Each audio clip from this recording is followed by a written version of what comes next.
মালদার হরিশ্চন্দ্রপুরে জমি মাফিয়াদের গ্রাসে সরকারি বিল পাট্টা করে রেকর্ড হয়ে গিয়েছে বলে অভিযোগ।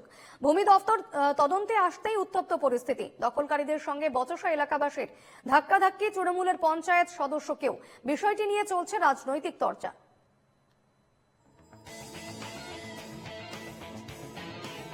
মালদার হরিশ্চন্দ্রপুর থানার কুশিদা গ্রাম পঞ্চায়েতের গাররা গ্রামে রয়েছে 5 একরের একটি সরকারি বিল। ওই বিলের জলেই চাষাবাদ করেন এলাকার মানুষ। সম্প্রতি জানা যায় কয়েকজন ব্যক্তির নামে সেই বিল পাট্টা হয়ে গিয়েছে। বিল দখল করে চলছে মাখনা চাষের চেষ্টা।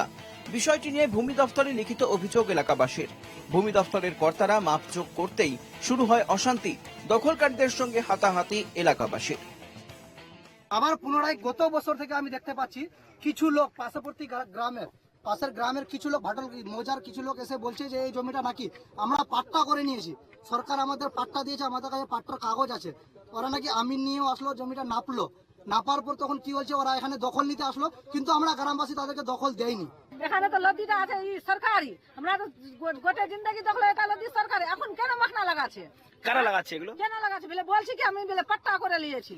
হ্যাঁ, কেন লাগাবে মাখনা? আমরা মাখনা লাগবা যাবে তো আমরা কুইয়া পাট ভরাবো? হাত ছড়ছি, মুরগি ছড়ছি, পানি খিলাচ্ছি, কোথায় যাবো আমরা? সরকারি জলা পাট্টা হয়েছে মানছেন পঞ্চায়েত সদস্য, তবে কিভাবে হয়েছে সেটা তিনি জানেন না। সেটা আমি জানি না। 40-50 বছর আগে আমাদের সাত্তার কাকু এবং কাইম সাহেব ছিলেন, তখন ওরা কি করেছে না করেছে আমি বুঝতে পারছি না। তখন আমি রানিং মেম্বার, গত বছর 5 বছর ছিলাম, এখনো রানিং এ আছে, কিন্তু এর আগে যে কি হয়েছে না হয়েছে আমি জানতে পারছি না। কিন্তু আমি কাগজ কলমে দেখছি কি পাট্টা হয়েছে, রেকর্ডও হয়েছে। সরকারি জায়গা কিভাবে পাট্টা রেকর্ড হয়ে গেল সেটা আগেও তো হয়েছে, সেটা আমাদের জানা। কি বলে উল্লেখ আছে এই বিলটা? বিল বলে উল্লেখ আছে, কিন্তু পাট্টা হয়ে গেছে বলছে আর রেকর্ড হয়ে গেছে, সেটা আগে হতে পারে।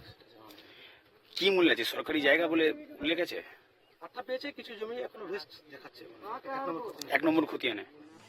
বিজেপির অভিযোগ, তৃণমূল নেতারা কাটমানি নিয়ে সরকারি জমি পাট্টার ব্যবস্থা করে দিয়েছে। 5 একর জমি কিভাবে সরকারি জমি রেকর্ড হয়ে যায় অন্যজনের নামে, কিভাবে পাট্টা হয়ে যায়? এটা তো মানে বোঝা যাচ্ছে যে তৃণমূলের নেতারা টাকা নিয়েছে, সরকার সঙ্গে জড়িত আছে এবং সবাই নিচে থেকে উপরে ভাগবত পড়া করে, না তো এটা হয় কিভাবে? 3 কথাবার্তা যদি তৃণমূল আর প্রশাসন যদি এক হয়ে করতো তাহলে প্রশাসন কখনোই তদন্তে যেত না। এটাই প্রমাণ যে প্রশাসন তদন্তে গেছে, এখানে কোনো দল ফলের কোনো ব্যাপার নেই। এটা বিরোধীদের কাজ, বিরোধীদের খোঁচা মারার কাজ, বিরোধীদের কাজ বিরোধী করছে। এতে মানুষ ধ্যান দিবে না, মানুষ এটা শুনবে না। গাররা গ্রামের ঘটনায় প্রশ্ন উঠেছে, সরকারি জলাভূমি কিভাবে পাট্টা হলো? তবে কি ঘুঘুর বাসা রয়েছে ভূমি দপ্তরেই? সরকারি জমি দখল বা জলাভূমি ভরাট করা যাবে না, মুখ্যমন্ত্রীর এই নির্দেশ কি মানছে না স্থানীয় প্রশাসন? মালদা থেকে নারায়ণ সরকারের রিপোর্ট, NKTV বাংলা।